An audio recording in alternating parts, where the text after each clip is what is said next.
Negari Purwa Srinando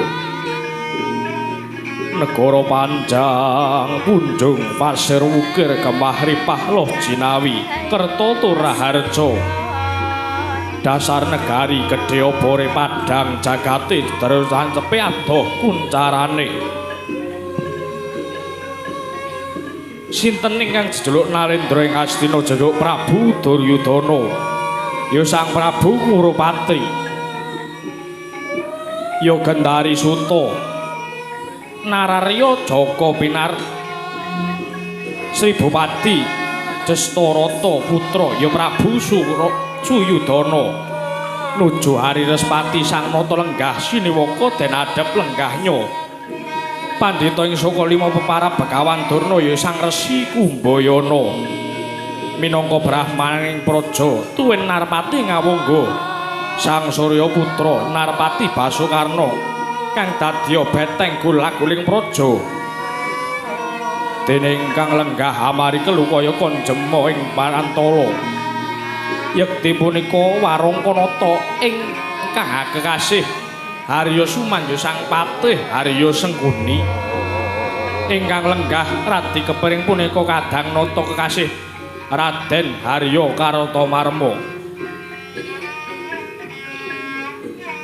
ing pagedhokan Sang Nata menggalih marang pagebluk Mayangkara labet kuncatan Bathari Sri miwah Bathara Sadana Dewaning Sandang lan Boga mila lajeng nimbali Begawan Durna miwah ingkang ngraka Narpati ngawangga Prabu Basukarna sumawana ingkang Paman Patih Harya Sengkuni samya mangarsa mengono pangandikaning Sang Nata Prabu Duryudana ingkang dereng kababaring lisan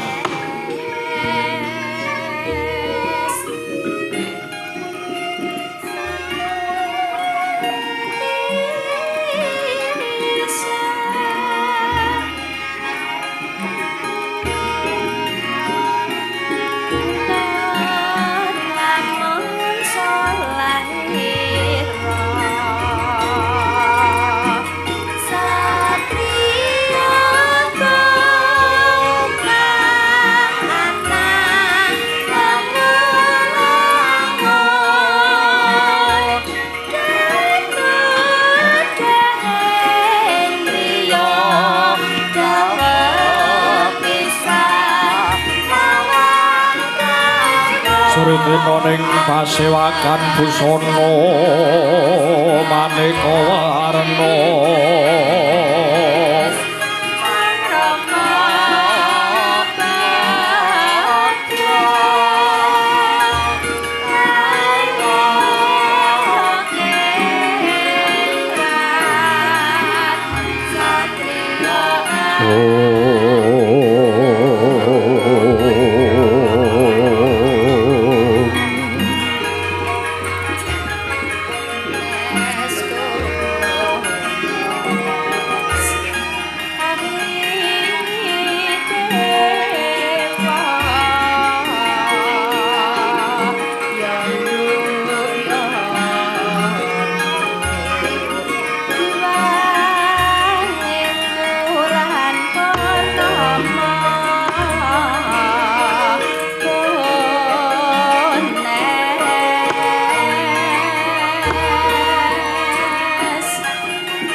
Sri tinon ning pasewakan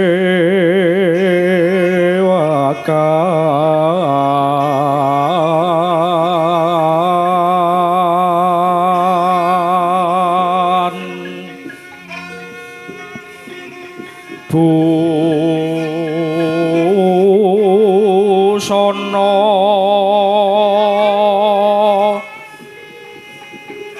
maneka warna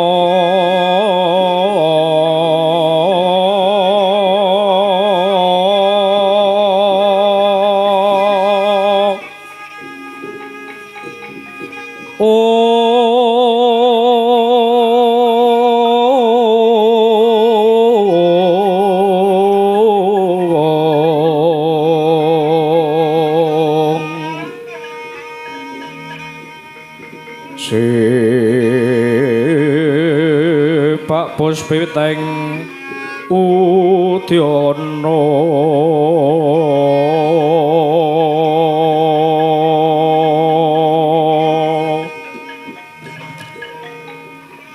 miang pancrah sarwa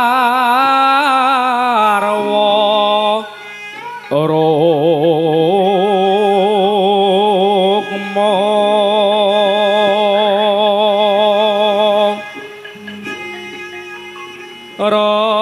ronggeng manik nara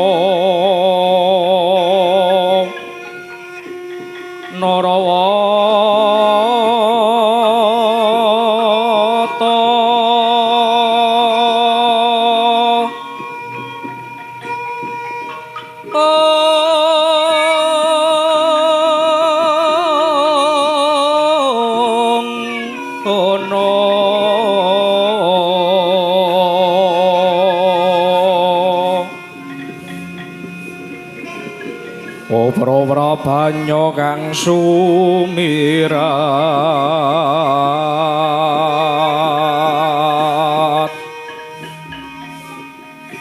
kenyaring teja leliwaran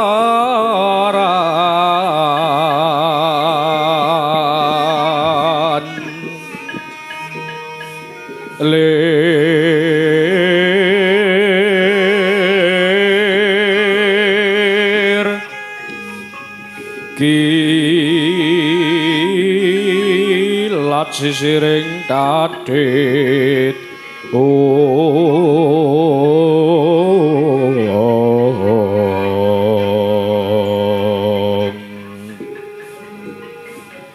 wimbuh kekanda mrek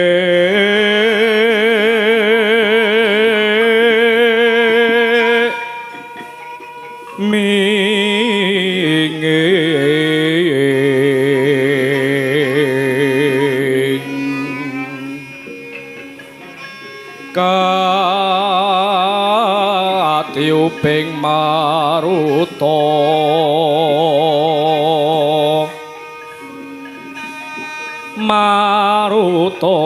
mando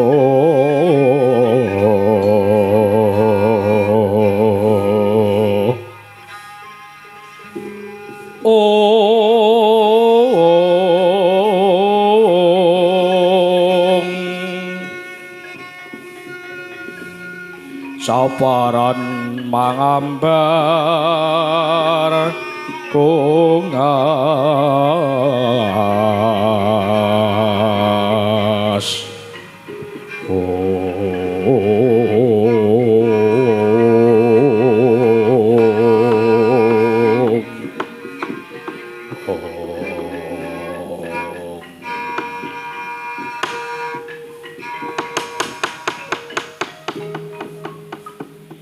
lang-lang katining kang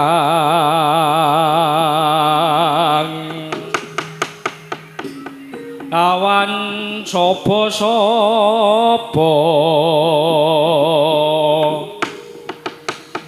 ni kengas tino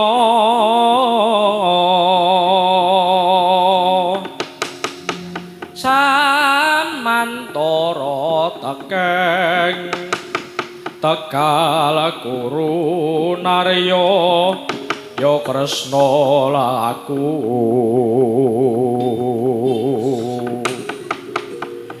sireng prasurama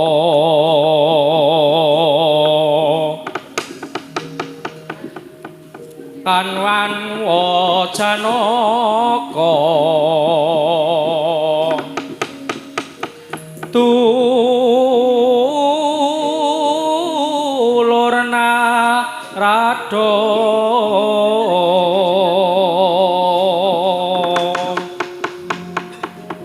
kapan yo tekalwi luli milu karya sang bupati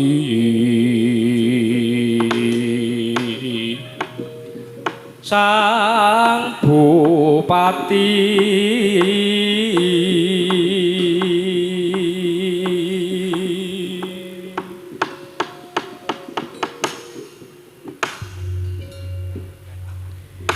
mangke to Bapa Pandhita ing Sukalima dereng dangu jengandika rawuh ing Sitinggil putra Paduka Punduryudana angaturaken segahan punaka rami mugi kunjuk ing ngarsa andika Bapa Begawan Durna. Oh lole sumorante priganten butute omah joglo Allah Nonon inggih sinuwun kula tampi kanthi bingahing manah mugi sageta nyembuh dhateng tentreming raos paduka mboten langkung ingkang Bapa ngaturaken puja puji astuti muga kunjuk angger anak Prabu. Inggih Bapa sanget panampi kula tampi asta kalih andadosna bawa leksana mugi kasegecakna anggen paduka lenggah Bapa. Inggih sampun boten kirang prayogi ingkang Bapa pinarak lenggah sowan ngabiyantara wonten ngarsa paduka anak Prabu Duryudana. Anggen nyuwun ngapunten wau dereng didodhok pun ronem.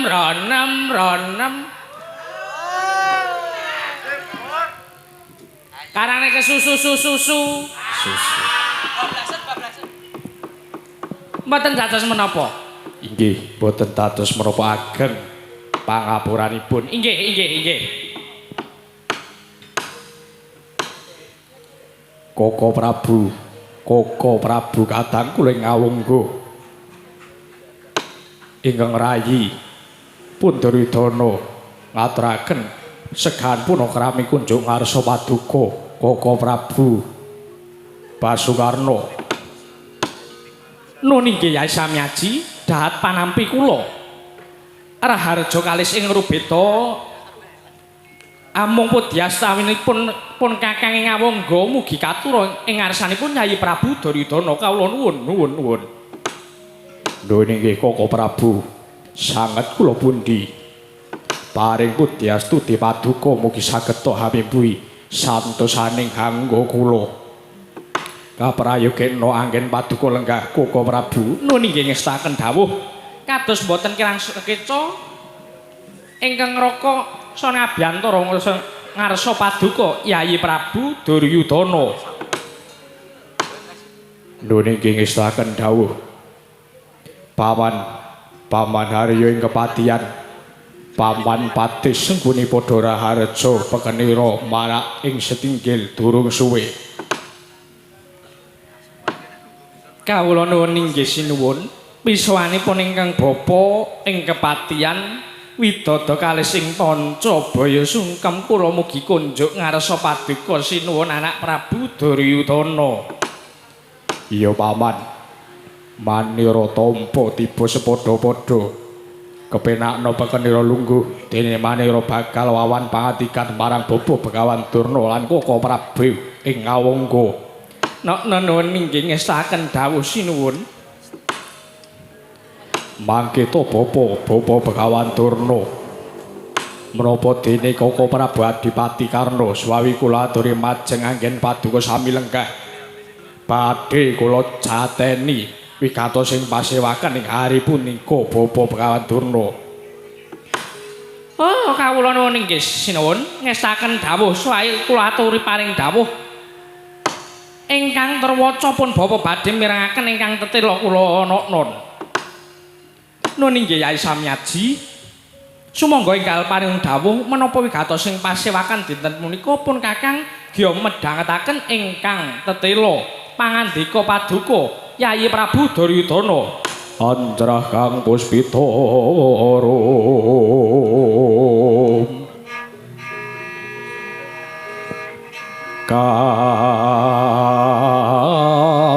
kasiliring samirana mre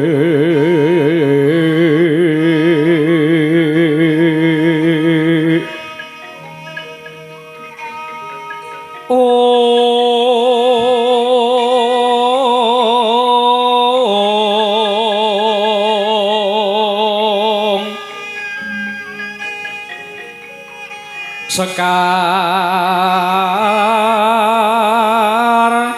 gadung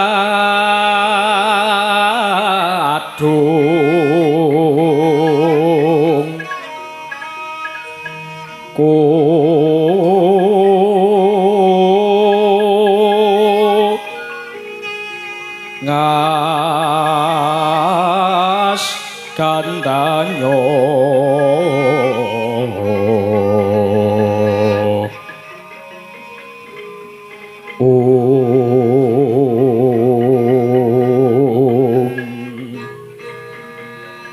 mawe raras retnaning driya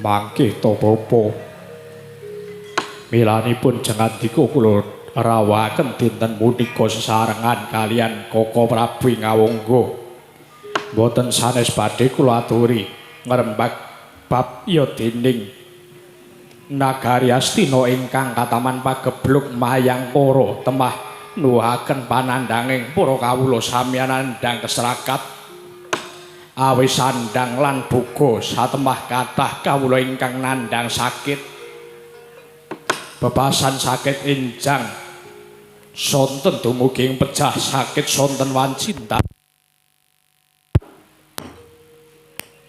mila kados pundi bapa kula nyuwun sesuluh mrih enggal waluya jati waluya saged sumingkir saking wiyadening praja temah saged manggih ayu rahayu bapa Begawan Turna.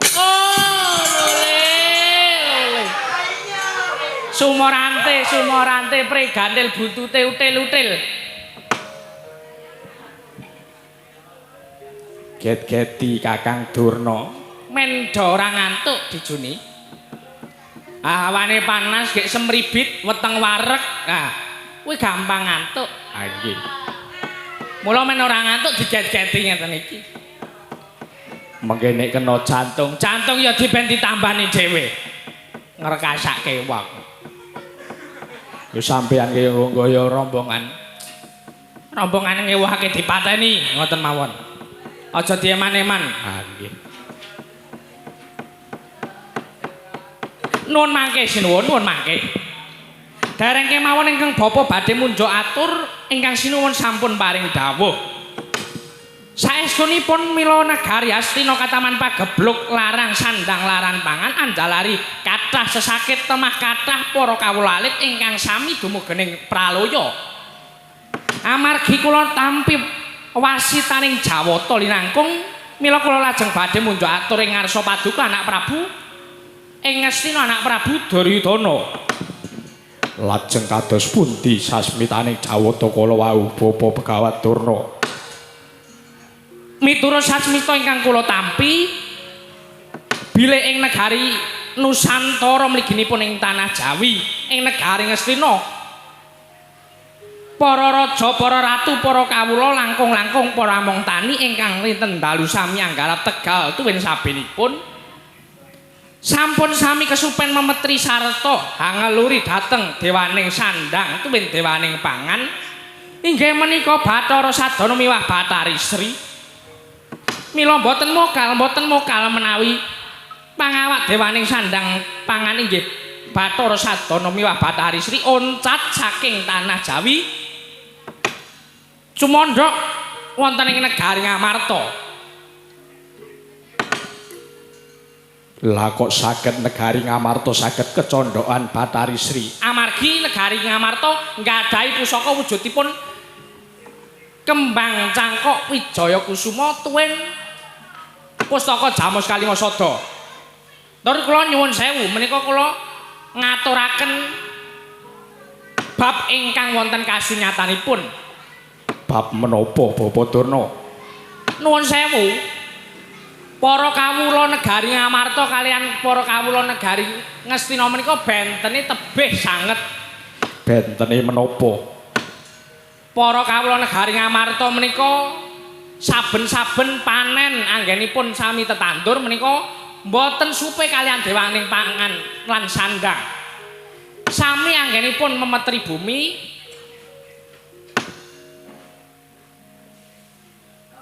damel wujuding upacara, wujuding syukur dumateng dewaning sandang lan boga inggih menika Bathari Sri miwah Bathara Sadana. Benten kalian para kawula negari Ngastina menika benten. Amargi nggih menapa?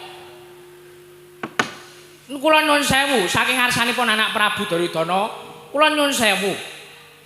Kadang sok supe ngaturaken syukur dumateng para dewa ingkang sampun paring karaharjan miwah katentremaning negari. Kula nyuwun sewu. Kula aturi ndodho kemawon menapa ingkang sampun dipun tindakaken anak Prabu Duryudana kula aturi ngrumangsani. Lajeng syarat-syaranipun kados pundi supados negari Ngastina saged ical saking pagebluk mayang para larang sandang larang pangan tuwin saged angulari para kawula ingkang sami nandang keserakat tuwin nandang sakit mekaten menawi pamanggihipun ingkang Bapa sakmenika Bathari Sri miturut jawata ingkang paring pangandikan ingkang paring sasmita dhateng pun Bapa Bathari Sri menika sakniki cumandha wonten negari Ngamarta. Sampun kula aturaken amargi negari Ngamarta menika kecondhokan wujudipun pusaka Jamus Kalimasada tuwin kembang cangkok Wijaya Kusuma. Ingkang nomor 3 ingkang angka 3 kawula Ngamarta menika mboten supe kalian dewaning sandang lawan pangan samya nindakaken upacara ngaturaken syukur dumateng dewaning boga. Menawi pamanggihipun ingkang Bapa anak Prabu Duryudana kula aturi ngutus Raka Paduka anak Prabu Basukarna minangka dados dutaning nata Ngastina. Kula suwun anak Prabu Duryudana paring dawuh dhateng anak Prabu Basukarna supados ngampil wujudipun pusaka Jamus Kalimasada kangge syarat sarana kondoripun Hyang Bathari Sri miwah Bathara Sadana. Kagiat kang bala tumingal uninga baris gelar sepapan kandhek lampahing prajurit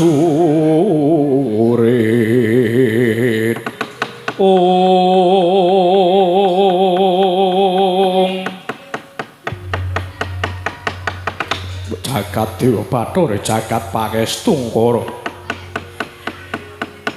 sareng kula petang kula gelar kula gulung pangandikanipun Bapa Begawan Durna menika cocok kalian raos kula cocok kalian manah kula menawi mekaten kula badhe ndaraturipun ingkang Bapa menika pemanggih kula menika pangandikan kula badhe anak Prabu pitados nggih mboten menapa-napa menawi mboten pitados kula mboten badhe gadah raos ingkang kados pundi kalian anak Prabu Duryudana. Monggo kula aturi paring dawuh menawi cocok kalian pangandikanipun ingkang Bapa nggih. Inggih, Bapa Begawan Durna. Koko Prabu Karna, kula wonten dawuh Yai Samyaji. Sampun terang terwaca pangandikanipun Bapa Begawan Durna. Dinten samangke Paduka Koko Prabu Karna ing Ngawangga kula utus sowan wonten ing Garing Ngastina Ngamarta. Supados nyuwun ngambil wujudipun pusaka Jamus Kalimasada tuwin sekar cangkok Wijaya Kusuma supados dados sarana tentrem lan ayeming negari Ngastina supados saged angulari menapa ingkang dipun sandang para kawula ing negari Ngastina. Menawi mekaten Yai kula namung ngestaken dawuh Paduka Yai Samyaji Ngastina. Lajeng dinten menapa anggenipun ingkang Raka badhe bidal? Boten ketang sambung obor colok lintang. Dinten samangke Koko Prabu Basukarno kula aturi bidhal wonten ing negari Ngamarta menawi Yayi Prabu Puntadewa kersa kasuwun ngampil kanthi cara alis. Koko Prabu Karna kula aturi nglenggahi bawa leksana. Nanging menawi boten dipun keparengaken ngampil Purbawasisa wonten asta paduka Koko Prabu Basukarno menawi badhe dipun gepuk perang kula sumanggahaken. Menawi mekaten kula minta pamit rajaning lampah mugi sembada ing lebda ing karya. Inggih. Mugi-mugi saged kasempatan lekas paduka Koko Prabu Karna.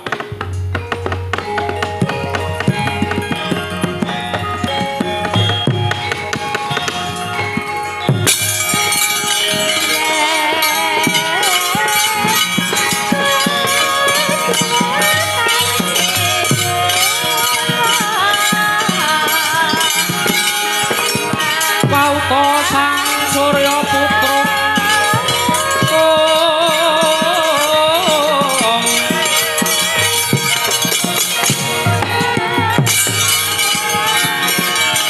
mangayun lenggaira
Bapa Begawadana kados pundi nggih anak Prabu Duryudana?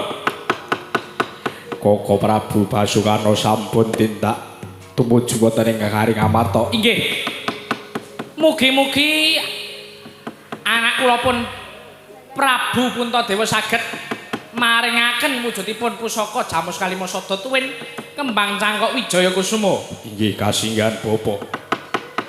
Paman Patih Haryuk Sengkuni kula wonten dawuh anak Prabu. Kula suwun Paman Haryuk Sengkuni ngetapaken para sata Kurawa kenen ngobyongi tindakipun Koko Prabu Basukarna ing Ngawungga. Menawi mekaten ingkang Bapa namung ngestaken dawuh paduka anak Prabu ing ngestina ingkang Bapa nyuwun pamit. Inggih sing atos-atos Kartomarma kula wonten dawuh Koko Prabu budhalna kang padha seba ingsun arsa kundura ngedaton kaya wis ora ana dawuh maneh adhiku Yayi Kartomarma purna gatining panangkilan sang nata sigra kundur wonten ing ngedaton jelok saking dampar kencana kinapit gambaran gading kadharaken sanggihaning para banceti manggung ketanggung Jaka paloro-loro ingkang sami ngampil upacaraning keprabon kawis tinggal saking mandra tindak nyosang si Narananta tansah sesanti kamulyane.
Halo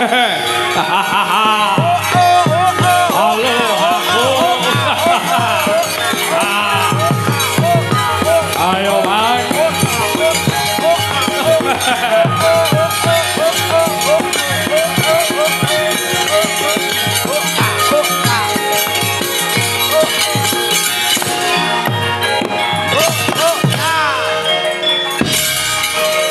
Man sangunan lungguh tur nggih.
Gonjang kancing langit gelap-gelap atolir kincanging alis risang mawe kandrum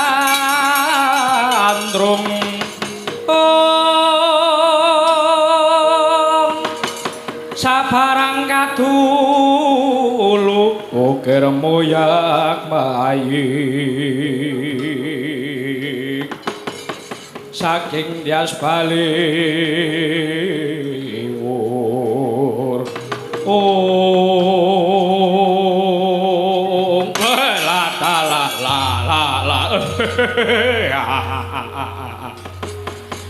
kula waspadaken Paman Haryo Seku ingkang medal ing Jawi lenggahing bangsal pengrawit kula putra jengandika ing kasatriyan Banjar Jumut Purdursasana nyadong pawartos pan kados pundi dawuhipun Kaka Prabu Duryudana wonten setinggil menawa ingkang karembak mugi kadhawuhna ingkang gamblang mansenguni ya man kula sawang kok kadose bar sibuk banyak kegiatan ya gambleh apa dur kula pun putra pun Dulma Gati nyuwun dawuh menapa ingkang sampun dipun pangandikaken dening Kaka Prabu Duryudana sitinggil ingkang putra pun Dulma Gati nyadong dawuh nggih man Para anak-anakku sata kuraka kabeh wae ora ana kang tak piji. Pun bapa ing kepatihan bakal munjuk atur dawuh karo kowe kabeh mara padha ruwana. Sakura lungoke. Dina samengko anak Prabu Duryudana ya ora kantos Sang Prabu Duryudana paring dawuh menawa dina samengko negara Ngastina nembe wae kena pagebluk mayangkara larang sandang laran pangan woh kang tinandur ora ngunduh para kawula ingkang padha duwe ngon-ingon kebo sapi pitik wen padha mati kaliren merga ora ana suket sing iso dipangan. Lah sababipun enten menapa kok negari Ngastina saged kepawan kepagebluk ingkang kados mekaten. Menawa saka pangandikane Kakang Penemban Durna negara Ngastina ketawan kepagebluk merga kuncatan dewaning sandang lan boga ya kuwi Bathara Sadana lan Bathari Sri wis suncat saka negara Ngastina. Malah ngendikane Kakang Durna nembe wae entuk sasmitaning Jawata menawa Bathari Sri lan Bathara Sadana kuwi manjing ana ing negara Ngamarta. Sebab negara Ngamarta duweni pusaka wujude Jamus Kalimasada lan wujuding Sekar Cangkok Wijaya Kusuma. Dawuhe saka anak Prabu Duryudana ya ora kanta Sang Prabu Duryudana dina samengko kowe kabeh kadhawuhan supaya ngombyongi tindake anak Prabu Basukarna tumuju ana ing negara Ngamarta. Merga dina samengko anak Prabu Adipati Karna dadi dutaning nata supaya nyuwun ngampil wujuding pusaka Jamus Kalimasada. Lah. Tenan ora? Akal-akalane ming arep jilih, akal-akalane ming arep ngampil. Apa ora ana cara liyane, apa ora ana cara sing liya supaya bisa mbudidaya dhewe.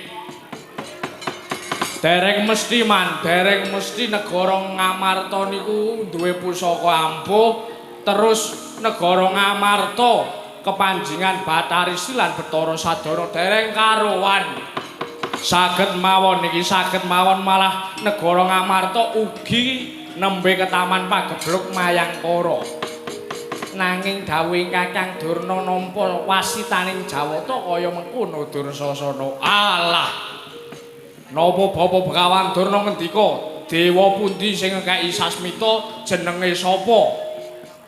Ya ora paring dawuh ming ngendika nek Kakang Durna antuk sasmitaning Jawata menawa negari Ngastina bisa ayem tentrem gemah ripala jinawi menawa bisa kecondhokan wujuding pusaka Jamus Kalimasada lan ya kuwi pusaka Kembang Cangkok Wijaya Kusuma. Mula anak Prabu Duryudana banjur utusan lawan Adipati Basukarna supaya nyuwun ngampil. Lah saiki dawuhku kuwi kowe kabeh ming didhawuhi ngombyongi tindake anak Prabu Basukarna. Menawa anak Prabu Puntadewa bisa disuwun ngampil kanthi sarana becik, ya disuwun ngampil kanthi sarana becik. Nanging yen anak Prabu Puntadewa ora gelem ngaturake Purbawasesa ana astane anak Prabu Basukarna, menawa bakal digawe wujuding perang gedhe, kowe kabeh kudu saguh lan gelem ngewangi tandange anak Prabu Basukarna ing Ngawangga. Wah, mengko nyambut gawe to. Yo nyambut gawe. Kulawa do panasen do lemes ora jak diguyon wae. Ayo karang wis do gembrobyos kabeh ya, Dir. Angge ya kalang wajan. Wis kadung kesemangaten kok ya. Ha iya. Terus saniki kersanipun kados pundi? Wis kowe rasah kakean gunem sing tanpa guna bakune kowe gelem mangkat apa ora? Nek kowe kabeh gelem mangkat, kowe entuk ganjaran mbuh kalah mbuh menang, mbuh ketekan sediane apa ora, nek kowe gelem mangkat kowe bakal entuk ganjaran. Nanging yen kowe ora gelem mangkat aja takon dosa anak Prabu Duryudana dhewe kang bakal paring paukuman. Weh, nggih menawi mekaten. Mangkat ora mangkat sing penting menyang dur. Nggih, sing penting menyang. Ndak diseneni juragane. Ayo bocah-bocah Kurawa. Glo. Mangkat ngombyongi Koko Prabu Basukarna menyang negara Ngamarta supaya ngambil wujuding pusaka Jamus Kaliwasada. Swatama kula ten dawuh paman. Nembang tengara budhaling wadya ngestaken dawuh. Sang patih sigra hanata baris nyawiji kumolong dampya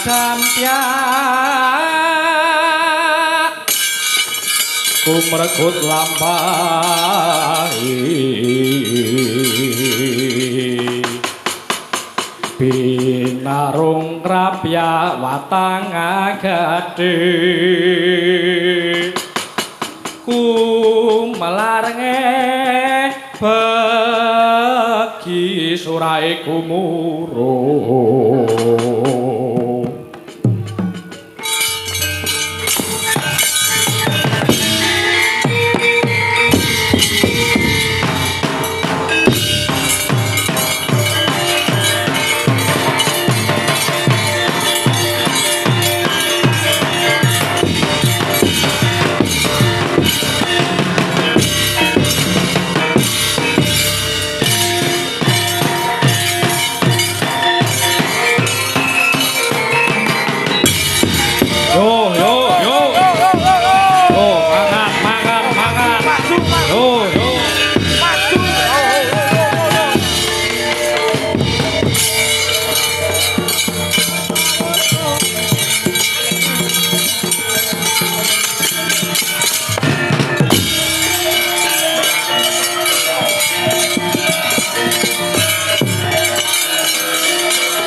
Ayo maju.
Ayo mangkat le.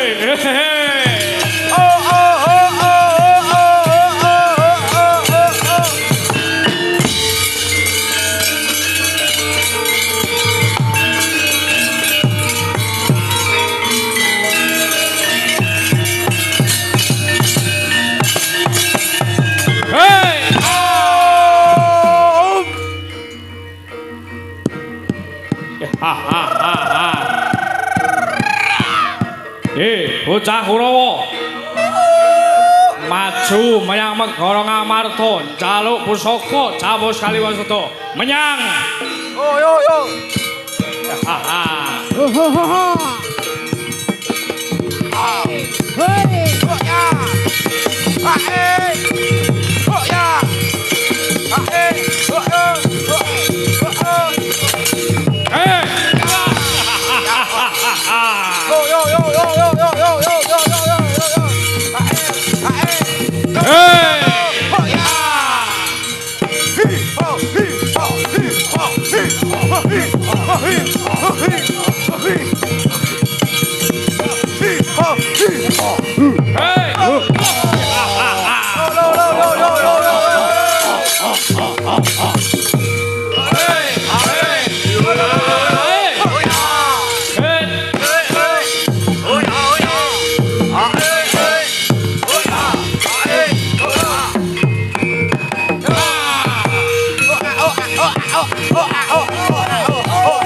Ridu mawur mangawur-wuran tengarane ngajurit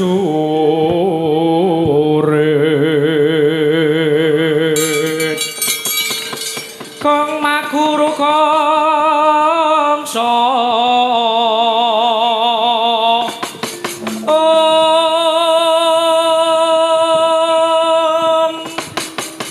tata kadya butula war pangri ing rangga esti regata ingkang dwaja lelayu sepi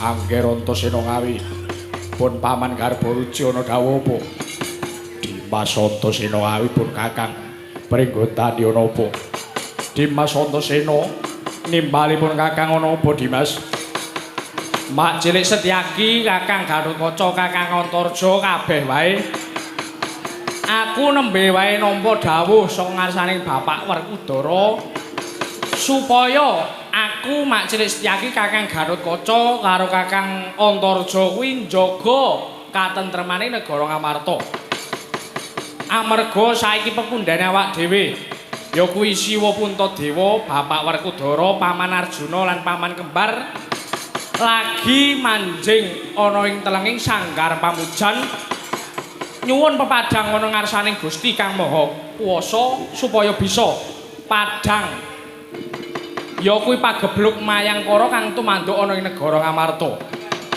amarga negara Ngamarta dina sakmengko ketaman pagebluk ya kuwi larang sandang pangan para kawula akeh padha kang nandhang keserakat Bapak bebasan esuk loro sore tekaring pati sore loro bengi tumeka ing praloya terus dawuhe saka Kakang Mas Yadikawati kaya kompo Antasena aku karo mak cilik Setyaki kabeh wae Kakang Gatotkaca Kakang Antarja aja mung dijaga ning dirondani menawa mengkono telik sandi kang bakal nggawe bubrahing pernatan negara Ngamarta aku lan karo kowe kabeh wajib nyingkirake lan wajib mundurake yen kaya mangkono wis setha Angger Antasena apa kang dadi dawuh Kakang Mas Werkudara yen kaya ngono ayo sowang-sowang diubengi negara Ngamarta mak cilik Kakang Mas Gatotkaca Kakang Antarja ayo dirondani wong isih awan kok rondo ki iki dawuh ya Lembanyol mengko. Iki dawuh. Ora kok awan-awan jo rondo tengok ki ora ning dirondane kuwi diubengi negara Ngamarta. Engko nek menawa ana menungsa sing kepengin gawe bubrah negara Ngamarta awak dhewe wajib nyingkirake, wajib mundurake. Ya yen kaya mengkono. Ayo tak ganti Dimas. Ayo sowang-sowang Kakang Gatotkaca.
salah.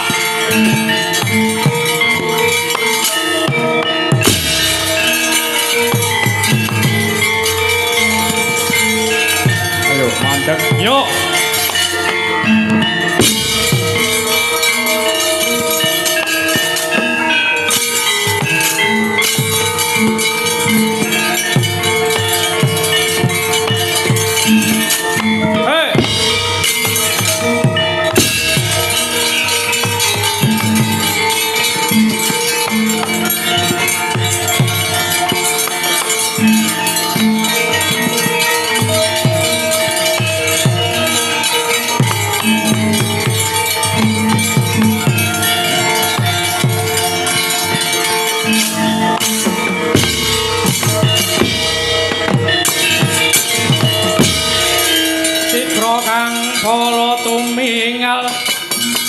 Prang kampo samya medali lir kacit wileting kata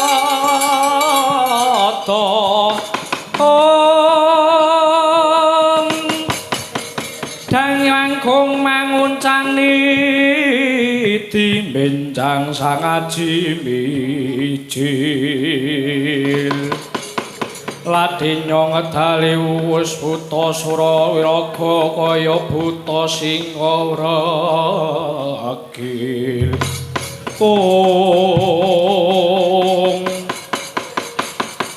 Weh ladalah. Durung suwe nggonku lemahku mlebu ana ing laladan negara Ngamarta. Kepethuk satriya cilik bungkik brengose kandel tumpangke kuping Dewa Tengen ora pangling kowe Setyaki. Yo dasar Kepranyata aku Setyaki ora pangling Suwatama. Yo dasar Kepranyata tak sawang saka kadohan nggo barisan segelar pas papan ora lali ora ewuh kae gentirane negara Astina arep menyang endi. Bloko wae blakotang terus terang ora sah dadak tak tutup-tutupi. Aku ngiring Wadyabala Kurawa ing sedya aku nderekake tindake Koko Prabu Basukarna bakal sowan ana ing negara Ngamarta. Duwe parigawe apa Koko Prabu Basukarna bakal sowan ana negara Ngamarta? Setyaki mangertiya dina samengko negara Ngastina ketaman pagebluk Mayangkara larang sandang larang pangan merga koncatan dewaning sandang lan boga ya kuwi Bathara Sadana lan Bathari Sri kang dadi syarat sranane supaya Bathara Sadana lan Bathari Sri kondur ana negara Ngastina kudu nganggo sarana ya kuwi wujuding pustaka jimat Kalimasa dolan kembang cangkok Wijaya Kusuma. Sedyane Koko Prabu Duryudana bakal nyuwun ngampil pusaka loro mau nganggo sarana ngutus Koko Prabu Basukarna supaya ngampilake pusaka loro mau. Setyaki aku ning kene arep ora gawe pasulayan. Nanging aku mung bakal sowan ana ngarsaning Prabu Puntadewa. Satama ana apa Setyaki? Tak kandhani. Dina samengko Koko Prabu Puntadewa lan sakadang para Pandhawa lagi mancing ana ing Sanggar Pamujan. Nyuwun sihing Gusti Kang Maha Kuwasa. Mangertiya dina samengko negara Ngamarta uga ketaman pagebluk Mayangkara kang tan prabeda kaya negara Ngastina. Mula dina samengko aku njaluk ngapura Satama dina samengko aku sing alang-alangi nggonku lumaku bakal sowan ana ngarsane Koko Prabu Puntadewa keparat kowe aja ganggu gawe apa kang dadi Setyaki. Aku ming bakal nderekake tindake Koko Prabu Basukarna kowe rasah dadi pepalang kowe aja gawe perkara karo aku. Aku ora gawe perkara nanging ki dawuh saka ngarsane Koko Prabu Puntadewa keparat dikandhani ngeyel wangkal kowe Setyaki. Yen kowe ora kena tak pringgake becik aja takon dosa yen kowe karo aku bakal dadi jotosan. Weh ladalah. Sumari kaya mentas megoro anyar. Lena pangendapu. Wah!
Ayo, maju Suryaki. Maju para wangsa sapa kok.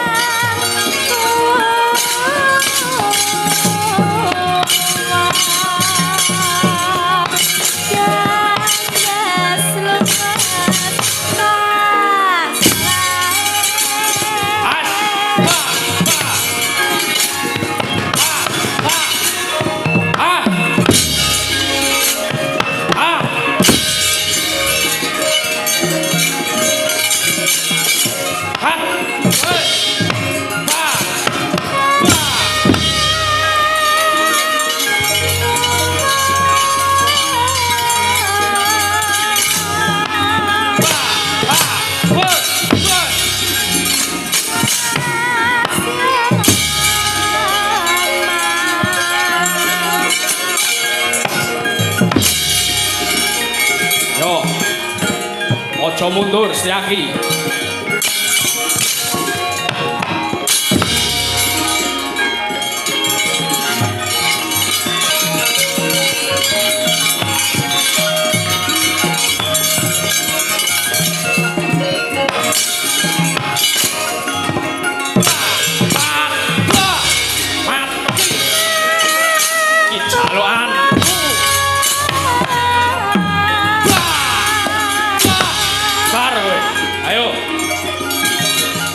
Sastra Jendramu Setyaki.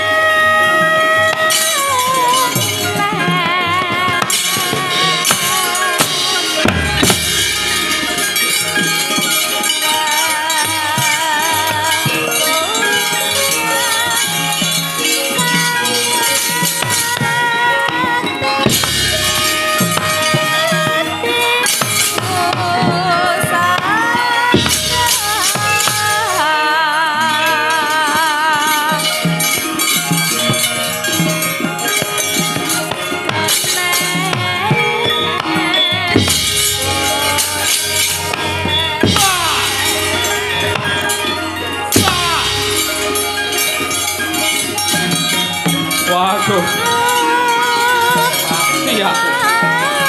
Yo.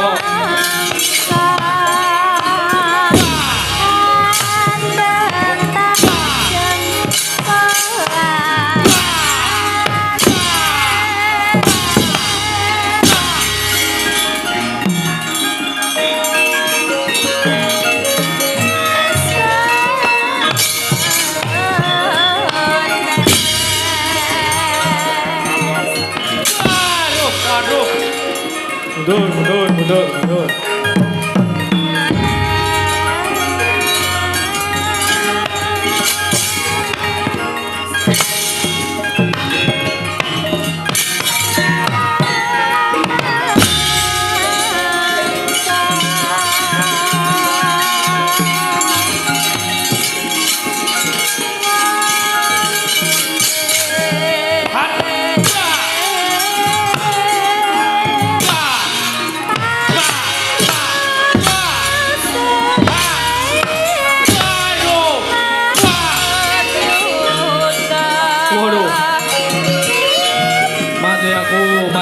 Mati.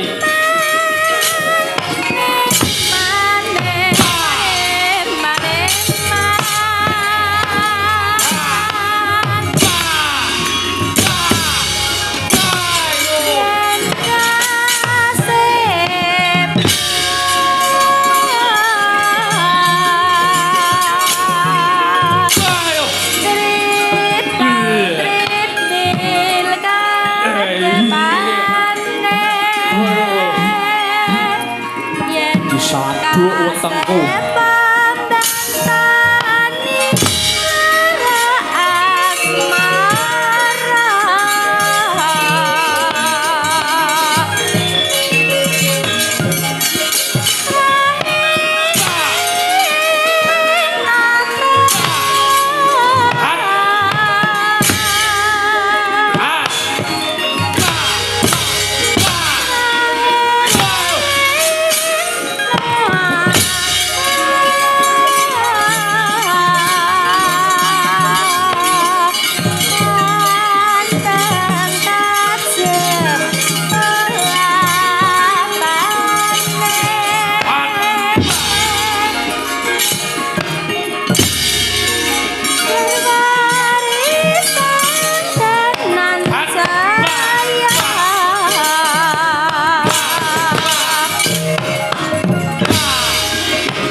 tamu karo gadaku atos gone sapa?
Tombak jebol dadamu.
Durmagati lengenong piye Durmagati? Antarjoy, ayo Jaya Jatra maju. Weh, lakon pecat nyawamu. Hat.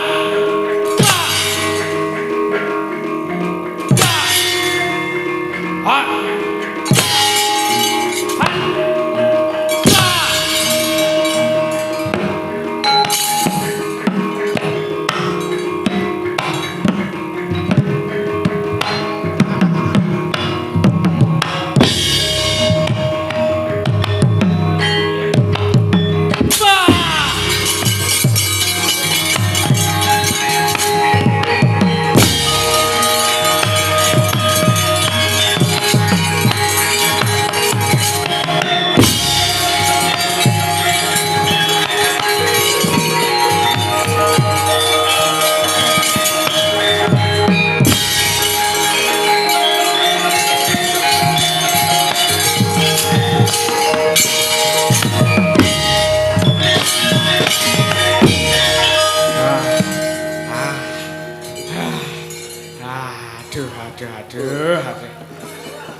Satama Karta Marma Jaya Jatra Durmagati Citraksa Citraksi Durgempa Surtayu Surtayuda.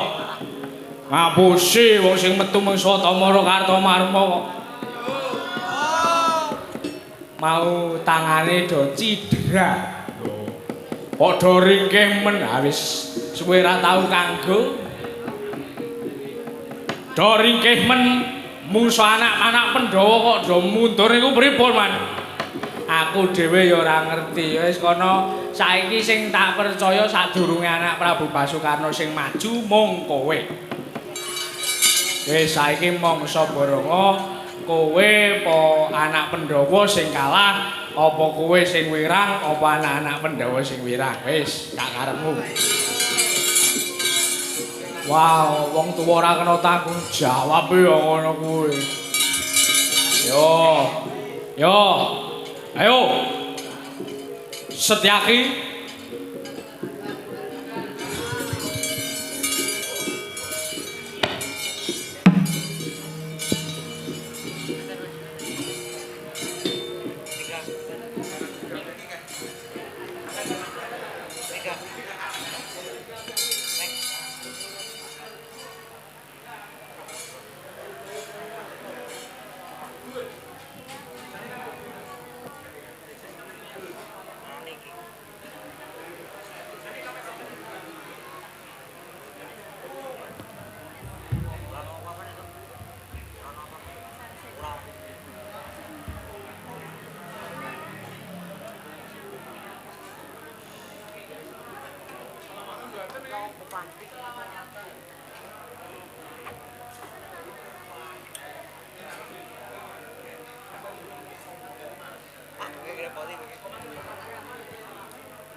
Ayo nyambut gawe tak diseneni bose. Bose galake ora jamak. Setyaki Antasena Antarja Gatotkaca ora gelem minggir tabrak dong paring bodatimu.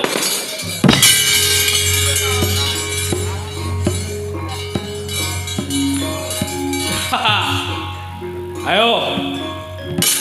Ayo.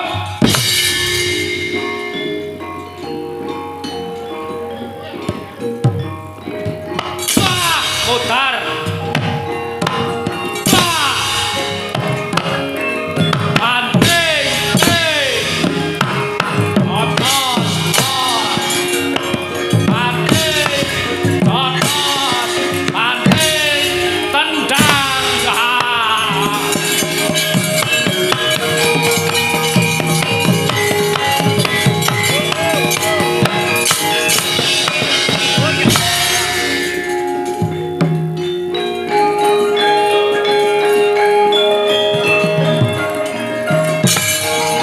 Mundur, Pak Cilik, mundur.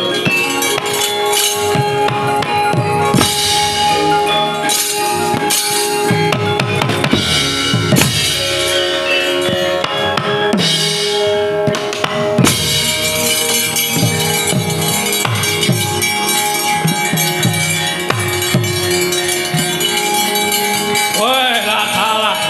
Gatotkaca. Ayo, mudhun le. Mudhun.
Punwa singunen kula aja dhuwur-dhuwur.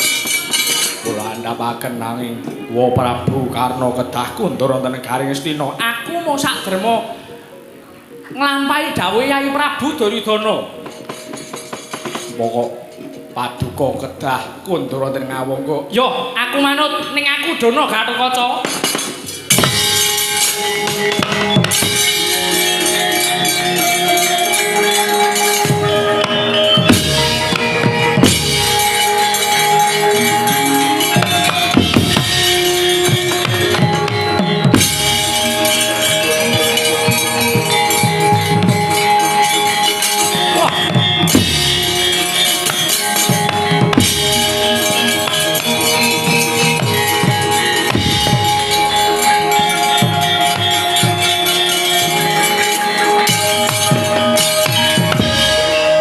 Pundi nggih anak Prabu Ngawangga. Aduh Paman Sengkuni. Nyuwun pangapunten.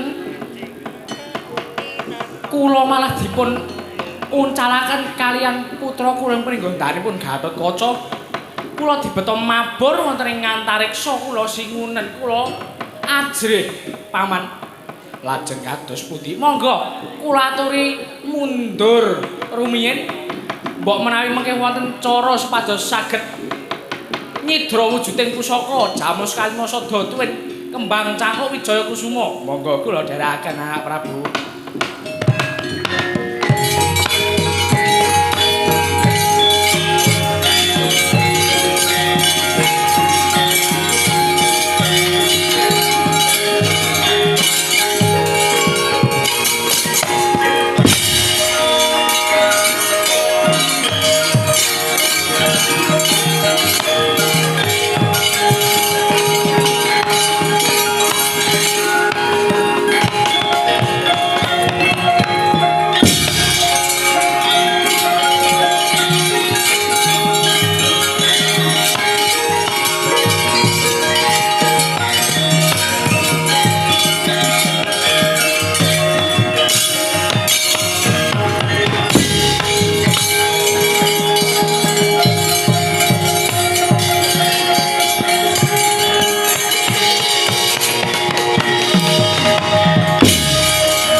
apa sambunging kandha